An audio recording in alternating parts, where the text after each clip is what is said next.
Thank you. We'll go ahead and start with opening comments from Coach. Obviously, great win, great resolve by our guys. In a bowl game, when you get down 34-17, it's easy to throw in the towel, but not this crew. It was really important for them to finish out strong, get these seniors a win, get a 9th win, as well as catapult us into 2025, because we got a lot of good football players coming back, including the guy to my right in Dylan. And I'm just so proud of the guys of having that resolve and continuing to fight. We played a ton of young guys. I look at guys like Zayshawn Rich and Donnie Mack. I mean, those guys made plays at corner, and it was fun to see. And we had a lot of guys that played, maybe sometimes their most snaps they've played. But we're just so thrilled with finding a way to get stops on defense, which we struggled at, and then capitalizing with some big-time plays offensively, and then getting the big stop at the end, and then putting the ball in Avery's hand and saying, you got to get 3 carries, you got to get a first down, and it was big for us. Any questions? Again, if you could raise your hand, we'll get a mic to you. If you could identify yourself, please. We'll start in the back row on the right. Austin Williams. Avery Johnson broke the school record for most passing touchdowns in a season with 25. What can you say about him as a player? Avery's a great player, obviously. I mean, he has so much talent in the world, but he's someone that also works at it too. I've seen a lot of guys who have great talent and don't put in the work, but Avery's got both of those combos, so he's gonna continue to be special. Go in the back here. Mitch Fortner, News Radio KMAN. For Coach and for Austin, you're down 17. It's third quarter. Austin makes a play. He starts winding the guys up. Was it that moment or before or something right after that was kind of the big lead to the turnaround?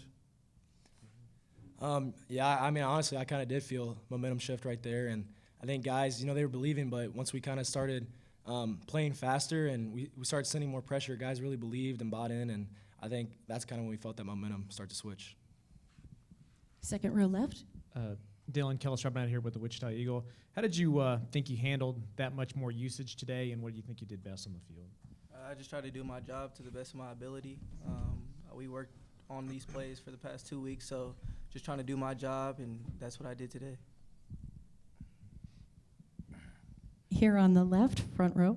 Dylan, you've had to be patient, almost 2 full seasons now, and you finally got your chance to be the main guy along with Joe, but how good did that feel? It felt real good. I played the whole season. It wasn't like I was wasting my time. I just was trying to do my job and my part for this team, and so I guess you could say I had more of a job to do today. So as long as I stayed focused and did what I was supposed to do, I think we was going to come out and be successful. We're going to go on to the right side here, second row. Dylan, what did tonight's performance from you, Avery, Joe Jackson, the guys that are going to be here next year, kind of show what you guys are capable of for next season? Yes, it just shows we wanted more for next year, and this was a great building game for next year as well. Coming in next year, especially in January, it starts then. So just trying to be diligent and work hard, really. Stay in the second row, far right. Coach, you mentioned the the young defensive backs who came in and made plays, and Zayshawn making the tackle on the 4th down. First of all, what did they do well today to sort of give you encouragement, especially because I know kind of earlier on they gave up some big plays? Yeah, well, I don't think we played our best defensively in the first half for sure, and then we didn't get off to a good start in the second half on either side of the ball. But that's, like Austin said, maybe it flipped. We make a big play there, then Dylan breaks a long run. We get an interception. We get a big play after that.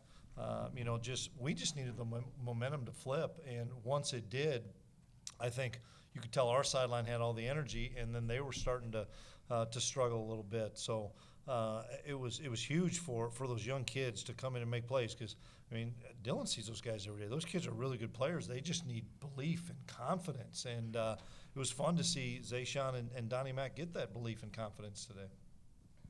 Back row, far right. Coach, Connor Emery with NAC today. You said in the trophy presentation that you wanted to thank the marching band. Could you further elaborate what does it mean for you to see all those fans here at Chase Field today? Yeah, hats off to K-State Nation for coming out and watching us play.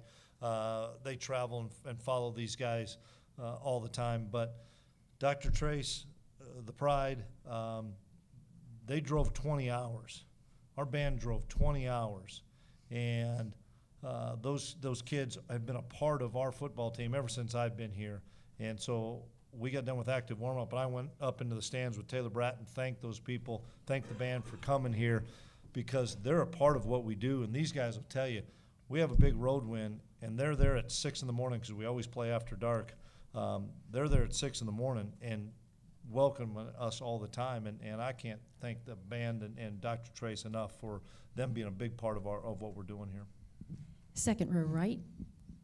Dana Scott, Arizona Republic. Congratulations on the win. I just wanted to know how about you guys started 7-1 and towards the end of the season having so many transfers. How much of this is a statement win for you guys to build on going forward? You know, I'm a 1 week season guy, and we had some things didn't go our way, but how do you respond? You know, you're going to have adversity in life. How are you going to respond? And, you know, we had a couple of setbacks, played really well against Cincinnati, had another setback. But these guys were going to go out on top, and I don't care how we got it done. We had a good couple weeks of practice, and I thought we had really good game plans, and then we finally started to execute them. But these guys will tell you, you know, Austin's been a part of it when you have a big win to end the season, and it can catapult you into a Big 12 championship. Dylan's seeing that, and that's going to be the challenge to guys like Dylan and in his class and some of those other guys. There's a really good football players in there that they've got to take the next step from a leadership standpoint. Second row here. Dylan, obviously some really big plays from you tonight. You're trailing 34-17, then you come back with that 65-yard run. Can you walk me through that play, what you saw, and just the emotions running through your body as you saw the end zone? Yeah, when we came to the sideline, Coach B.A. on the iPad said the counter was going to hit inside. And so Bubba had a good kick out, and I just came off of him and tried to hit it as fast as I could. Yes, sir. Second row on the left. Austin, you chose to come back for one more year. Obviously, it was a rocky year up and down, but for having to end like this, especially getting to be the defensive MVP, how much does that mean to you? It means the world to me. You know, like you said, it wasn't, you know, how I envisioned the year to go, but I do believe that we're building, and I'm just glad that I could help be a part of a win to catapult, like Coach was talking, in this future, because I know the future's bright, and I'm just so thankful that I came back and so grateful for Kansas State. We'll go ahead to second row here on the left. Chris, when you're getting a lot of explosive plays on offense like you were today, do you coach the game differently? No. I talked to coaches, and I told Avery, we've got to beat these guys outside the hashes because I thought we had better team speed. And so we needed to continue to work outside the hashes. I think they're really good up front, and we needed to get those guys spread out and utilize our speed in space, and that's what we were able to do. And just want to go back on what Austin said. I know that there's some disappointment because there's a lot of teams that don't win 9 games, man. We just won 9 friggin' games, and we're going to talk about a disappointment. I'm out of this business if that's what we're going to do, because it is friggin' hard to win. And you look at what our guys did to win that 9th game, man, I'm nothing but proud of these guys. Back row on the left. Coach Damon Allred, Arizona Sports. You mentioned how this win can kind of give you momentum into 2025, but also bigger picture. What does it mean that a Big 12 team has been able to beat a Big 10 team in a bowl with how the national perception has been this season? Yeah, we can't control that. That's a narrative that we don't have any chance to control. We know our league plays good football. I can't wait to watch Arizona State play. I'm a big Kenny Dillingham fan. I got friends on that staff. They're going to come ready to play, and so I'm rooting for those guys, just like a lot of our guys on our team are. We play good football. We have resolve. We've got really good skill kids, as people find out. We got really good pass rushers. We blitzed the dog out of these guys in the 3rd and 4th quarter, and we got hits on the QB. So that's the kind of defense we play and kind of offense we play. Second row far right. Austin, as one of the team captains, to see so many young guys on defense, not just the freshmen, but some of those younger guys who have been playing all season, make the key plays down the stretch. How much pride and how much, I guess, pride do you take in knowing that those guys are going to help set up what you and other guys built? Yeah, I'm super proud of all the younger guys that got to play, and even guys that maybe aren't super young but got opportunity. Daniel Cobbs obviously had a huge play for us.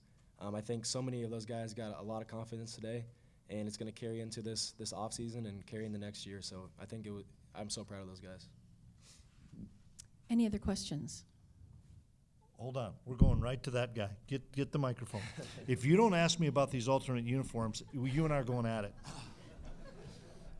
I got two questions for you. First, the alternate uniforms. You finally won. People were tweeting at me that's why you were losing. It was almost like it you doesn't have that's any why effect. we were losing, because you would continue to tweet that we'd lose in a white jersey, a white helmet. I was doing nothing but sticking it to you, Fitz, for us to get a win in the alternate uniforms. By the way, Next I question. need an outside observer. Dylan, did the DD on the back of your helmet have a lavender outline on it? Because I think I saw some lavender. It did. And I'm You glad had lavender brought on that. the uniforms. Yeah, I'm glad you brought that up. That was a tribute to Dana Dimmel, who so many people at K-State know and love really well. I didn't know Dana exceptionally well, but I see the Drew Littles, the Scott Eilards, the Scott Troushes, the Matt Thompsons, Minnie Hoffman, Al Serby that spent a lot of time with Dana. And that was a tribute. And that's why we got in that formation the last couple plays, as a tribute to Dana and his family. And Coach, I got to ask, what was going on with the 2-point conversions? I could not figure out the first one, and then you had to do the second one. The third one was obvious. Yeah, exactly right. And we got the one that counted the most to get from 42 to But 44. why the first one? You know what? Let's talk over a beer sometime. I'll come over to your house, and you can make me a steak. We'll have a beer and enjoy ourselves. That's Fitz, everybody. Thank you. That will conclude tonight's press conference. Thank you, everyone, for joining us, and congratulations to the Kansas State Wildcats, our 2024 Rate Bowl champions. Appreciate it. Love you, Fitz.